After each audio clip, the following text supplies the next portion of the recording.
Baik pemirsa di rumah, nanti juga kami akan mengajak Anda untuk berinteraksi di acara ini di line telepon 0711 311 454 dan di nomor WhatsApp di 0823 1198 1790. Dan pemirsa, ibu-ibu yang cantik, audiens kita sore hari ini adalah bunda-bunda yang tergabung dalam majelis zikir ziarah aulia Kiai Mal'an Abdullah, pimpinan dari Ibu Hajah Asnawati, ya Ibu ya. Baik, sudah siap dengan pertanyaannya nanti dengan Pak Ustadz ya.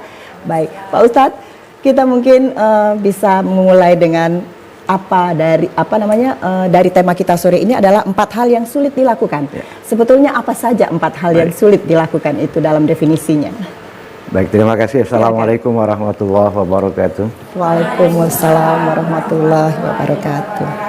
Ibu Majelis Salim yang kami hormati, alhamdulillah kita sore hari ini dengan segala karunia dan nikmat Allah dapat melaksanakan ibadah kita melalui Majelis Taklim di TVRI Sumatera Selatan. Tema kita sore hari ini masalah ada 4 amalan, 4 hal yang sulit baik itu untuk dikerjakan maupun kadang-kadang untuk dipertahankan. Dan ini salah satunya pesan dari Ali bin Abi Thalib. Apa pesan beliau? Inna as'abil amal arba'u khisal.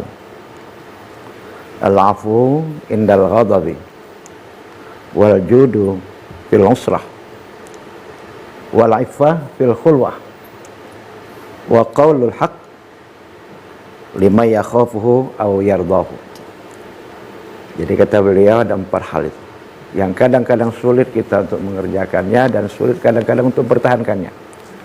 Antara lain pertama, memberi maaf di saat sedang puncak marah. Okay.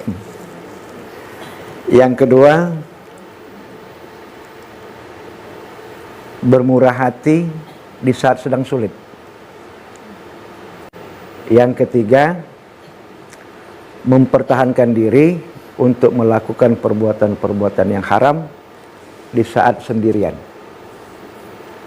Yang keempat, memberikan saran pendapat kepada orang yang kita segani atau kepada pimpinan. Nah, ini kadang-kadang sulit kita lakukan. Di saat sedang marah puncak, rasanya tidak ada rasa ingin maafkan. Sehingga di bahasa kita Palembang, emosian. segala ngomong binatang najis tersebut kalau rasa-rasa tidak ada lagi, tiada maaf bagimu. Kalau lebaran aku maafin sama kau. Sulit untuk melaksanakan permohonan maaf di saat emosi sedang tinggi. Yang kedua, di saat sulit. Kadang-kadang sulit pula bermurah hati. Dang buntu katik duit, ada yang minta sedekah. Tinggi ke nomor yang minta sedekah itu tak? Kau aku tak tahu, aku dang buntu juga. Ya, sulit untuk bermurah hati di saat sedang sulit. Kemudian yang ketiga, memelihara diri untuk mempertahankan diri untuk melakukan perbuatan haram di saat sendirian.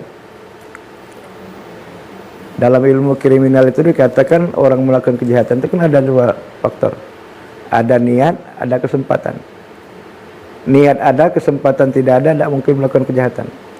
Tapi kadang-kadang kesempatan ada, niat datang dewek. Di saat sendirian, sulit orang untuk mempertahankannya. Makanya orang melakukan kejahatan itu kadang-kadang sendirian kesempatan yang ada. Makanya zaman nenek kita dulu kalau nak maling, nunggulah sepinian. Nah kira-kira seperti itu. Jadi sulit untuk pertahankan diri melakukan haram itu, perbuatan haram di saat sendirian.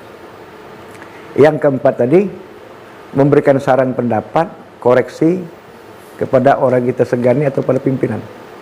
Kadang-kadang ketakutan, kaget injuk saran, penjarakan juga aku. Imam Malik itu dipenjarakan raja karena memprotes raja, bukan memprotes, membenahi. Nah ini kadang-kadang sulit. Sementara Rasulullah katakan, qulil haqqa walau kana murran. Katakan yang benar sekalipun pahit. Nah kita kadang-kadang sulit. dengan orang yang kita segani, atau orang yang galak nunjuk kita duit, atau dengan pimpinan kita. Susah kita untuk memperbaiki kalau dia salah, untuk ngomongnya salah itu. Sehingga kadang-kadang uji dia salah, payu, tidak apa-apa. Yang penting aman kawin. Nah itu yang kadang-kadang sulit untuk dipertahankan. Saya kira itu sebentar 4 hal yang harus kita pahami betul. Kadang-kadang sulit kita untuk mempertahankan atau melaksanakannya.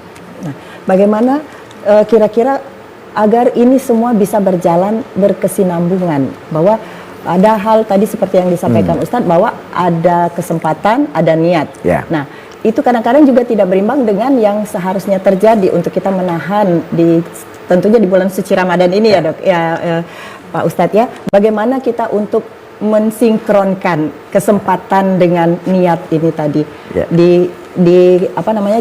diseimbangkan dengan bulan suci Ramadan ini, ya, tentu. Ya inilah yang sering kita perhatikan, bahwa Ramadan ini dalam rangka pengendalian diri. Ramadan ini kan pengendalian diri, pengendalian nafsu. Nafsu ini musuh yang paling besar.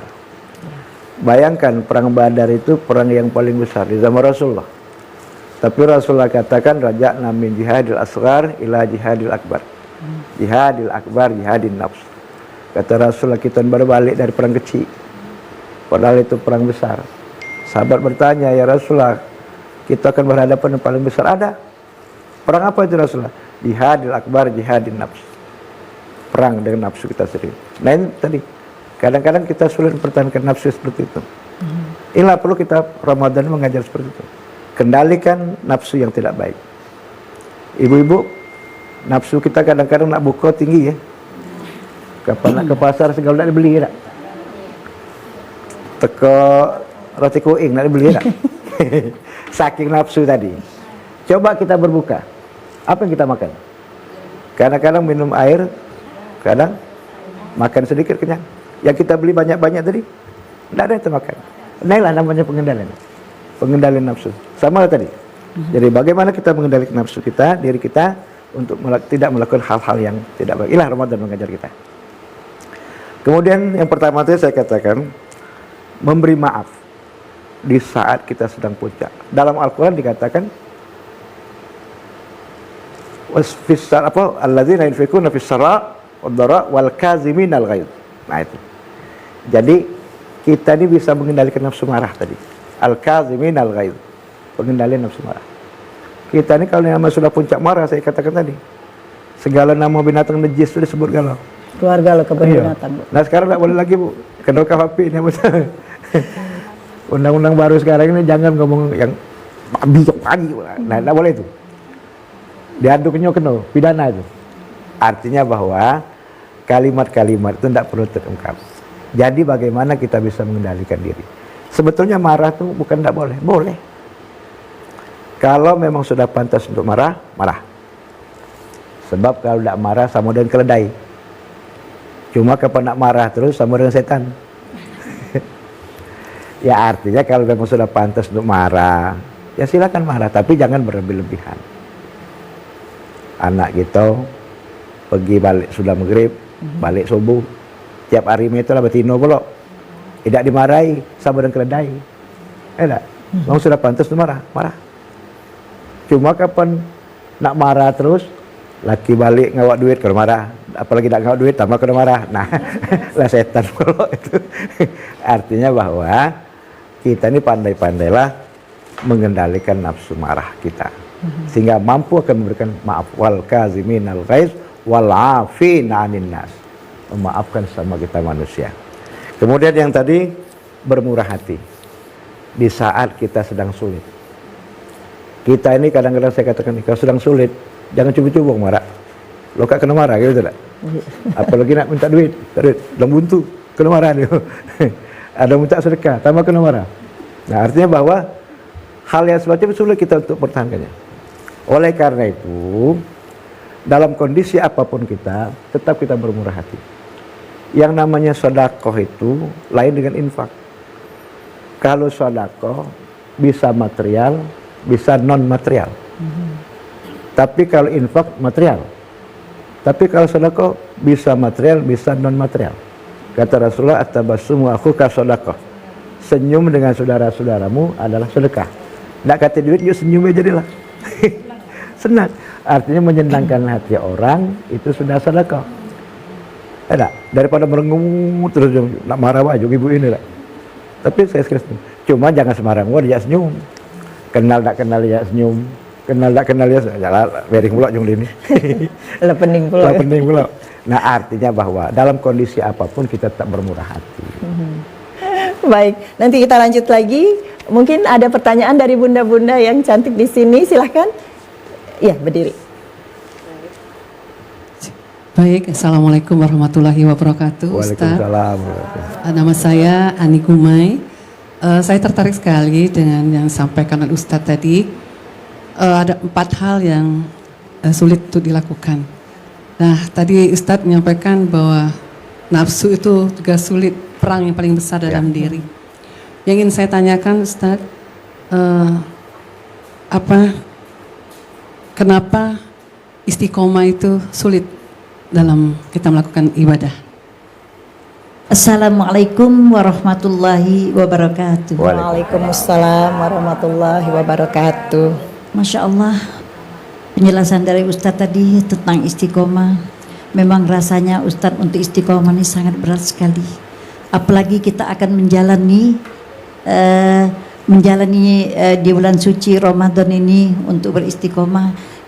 Rasanya rasa berat Ustadz. Saya Ibu Rosmiati akan bertanya, yaitu tentang bagaimana sulitnya Ustadz dalam ibadah ini, dalam menjalani untuk ibadah di bulan suci Ramadan ini.